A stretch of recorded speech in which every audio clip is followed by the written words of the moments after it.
I'd like to welcome you to the Naked Architect Series 3, presented by the Architects Registration Board of Victoria, Open House Melbourne in association with ArchiTeam.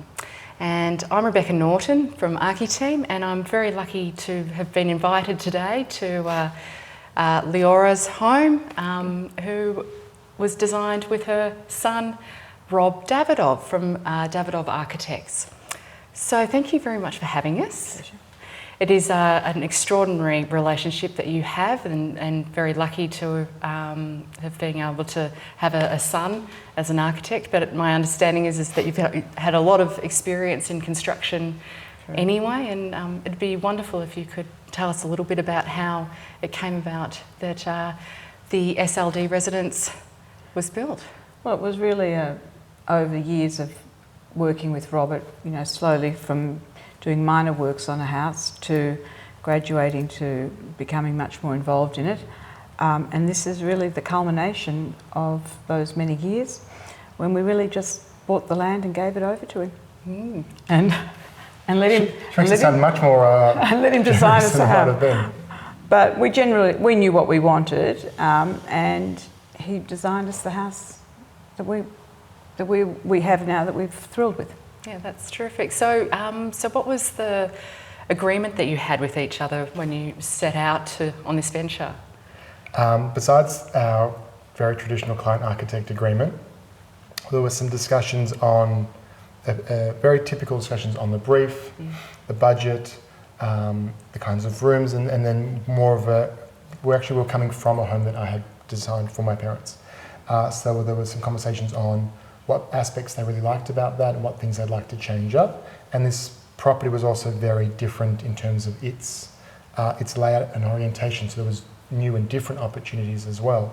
So there were some conversations and also some departures, because in that, as a small aside, that house had a black kitchen, which was a point of contention early on, but by the end of it, you really liked. It was interesting because Robert designed that black kitchen about 7 years ago. There were no black kitchens.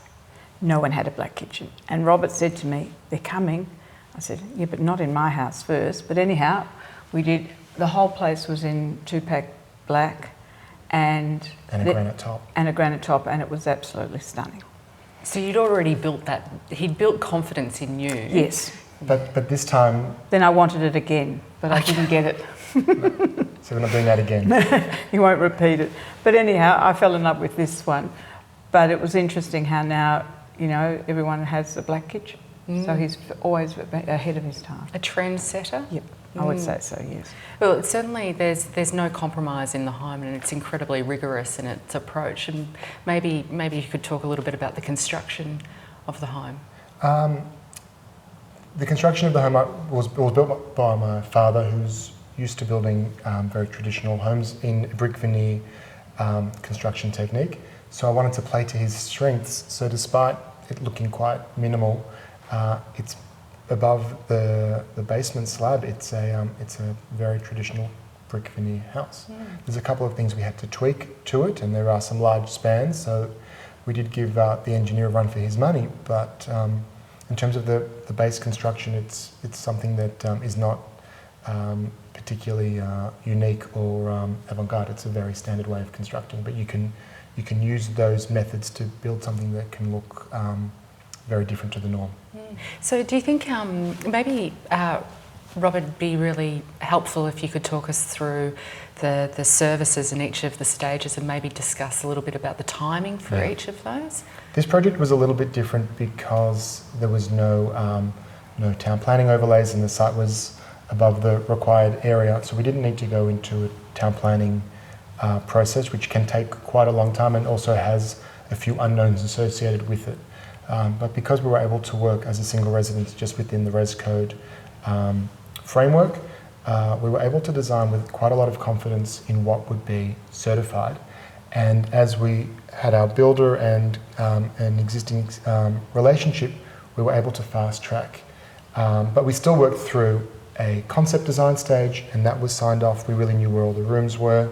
Once that was signed off, we did move into sketch design, and while we didn't really invest that much time into the interiors, Once we knew that kind of information, we then moved into a DD and a construction documentation stage.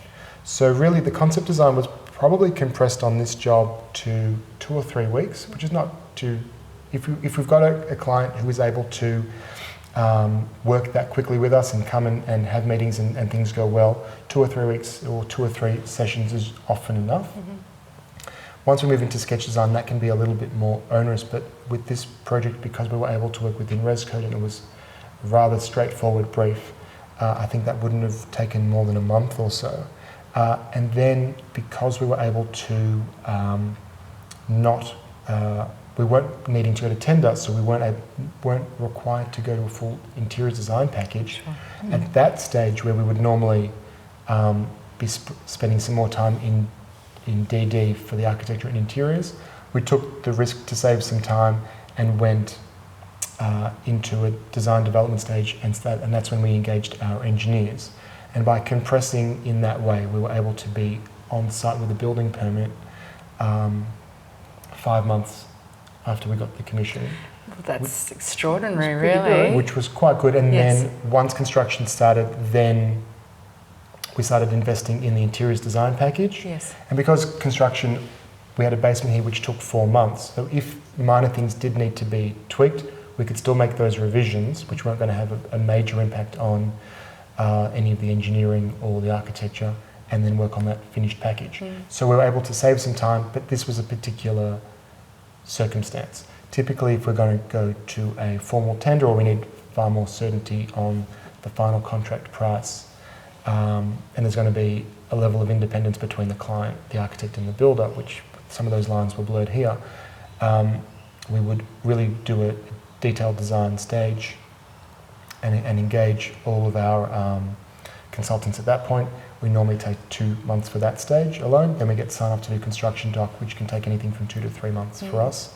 And then you're looking at going to tender, which will typically take us 4 to 5 weeks, and then you have to then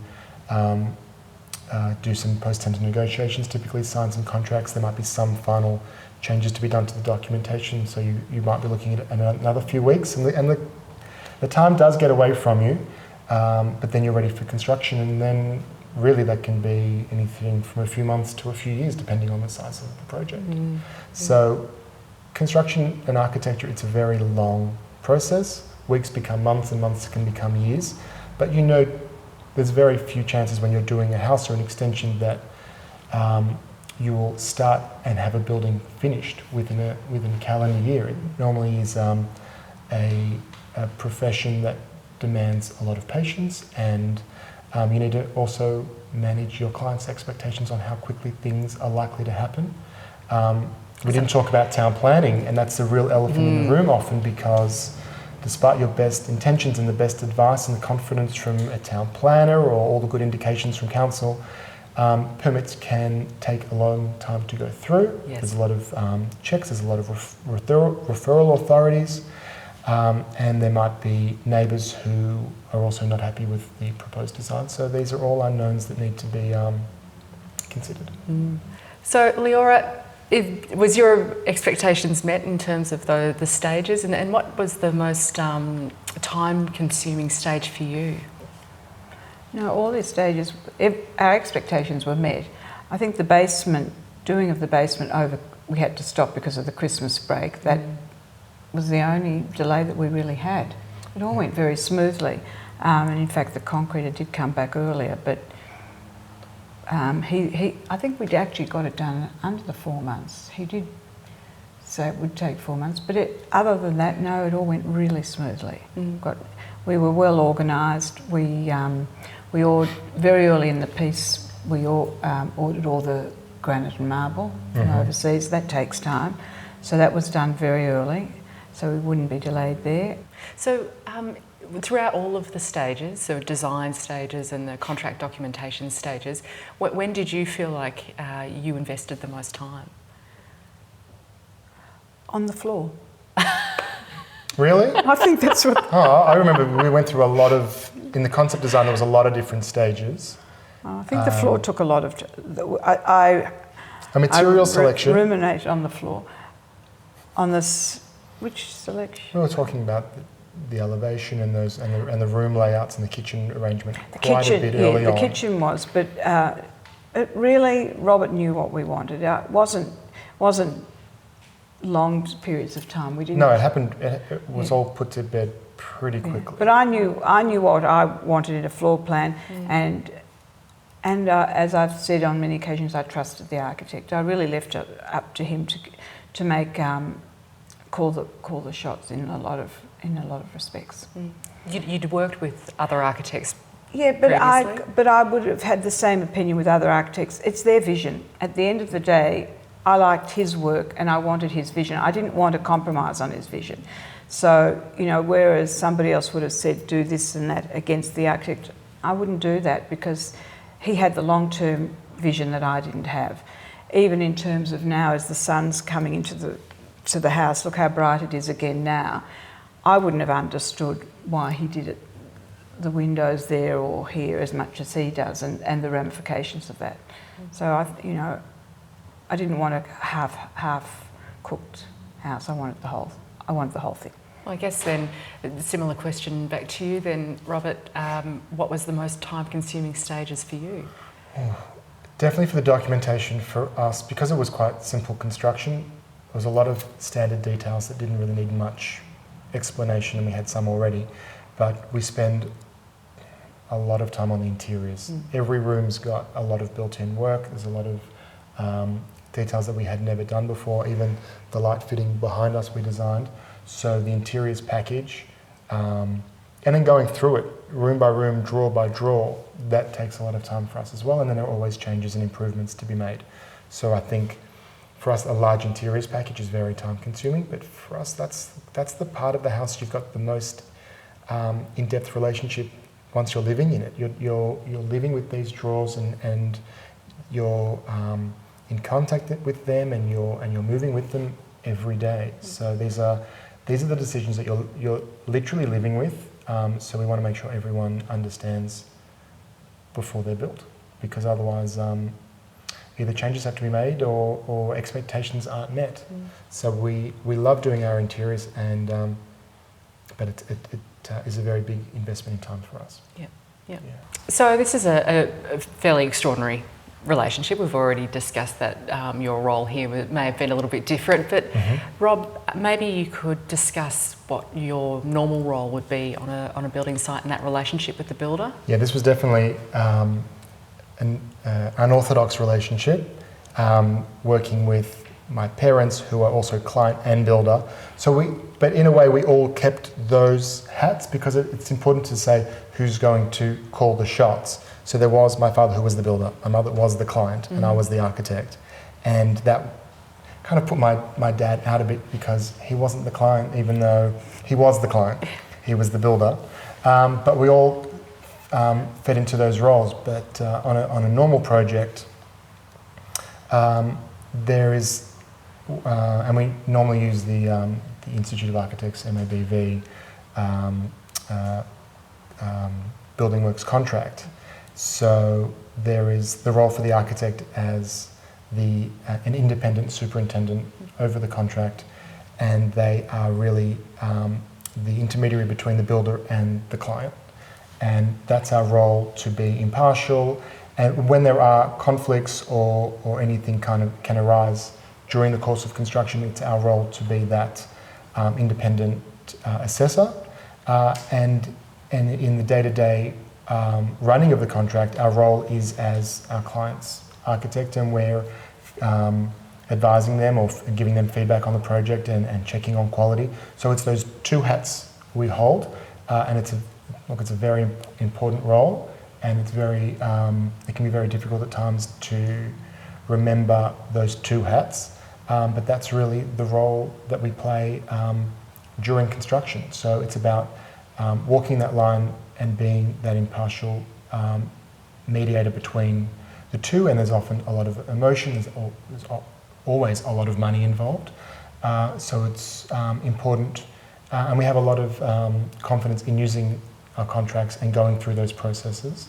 And I think the best rule for us is not looking to the contract if and when things go wrong, but always working within the framework of a contract from day one. And then if you start becoming more, well, you don't become more formal. If you're always acting more formal when things happen, you're following a process, and that helps everyone just stay a little bit more calm through it, because you're not changing your tone.